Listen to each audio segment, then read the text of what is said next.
Argentine গোলরক্ষক Emiliano মার্টিনেজের নাম তো আর এমনি এমনি বাজ পাখি হয় নাই। বাজ পাখির মতো ছো মারতে পারেন বলেই ভক্তরা তাকে বাজ পাখি বলে ডাকে।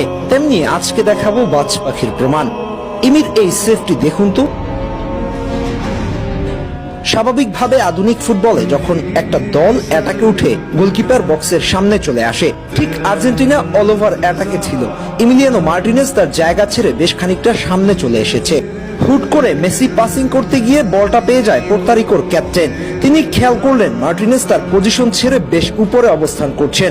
পোর্তারিকোর ক্যাপ্টেন আর্জেন্টিনার গোলপোস্ট উদ্দেশ্য করে নিলেন দূরপাল্লার এক শট। ততক্ষণে বল মার্টিনেজের মাথার উপর দিয়ে হাওয়ায় ভাসতে ভাসতে গোলপোস্টের দিকে যাচ্ছে। এবার দেখুন মার্টিনেজের খেল। যখন বলটা যাচ্ছে তার অবস্থানটা দেখুন। ওই জায়গা থেকে পেছনে ফিরে দৌড়ানো অনেক কষ্টের, তার উপরে বল মাথার উপর দিয়ে যাচ্ছে, কিন্তু তিনি যতটা দৌড়ের গতি রেখেছে ঠিক ততটাই বলের উপর তীক্ষ্ণ দৃষ্টি রেখেছে। মনে হচ্ছে বাজ পাখি তার শিকারের অপেক্ষায় অপলক দৃষ্টিতে চেয়ে আছে। এবার সম্পূর্ণ স্পেস কভার করে বলটাকে সেভ করে সরাসরি জালের মধ্যে গিয়ে ঠেকলেন। তবুও বল জালের দেখা পেতে দিলেন না। দিস ইজ ক্লাস, এটাই এমি।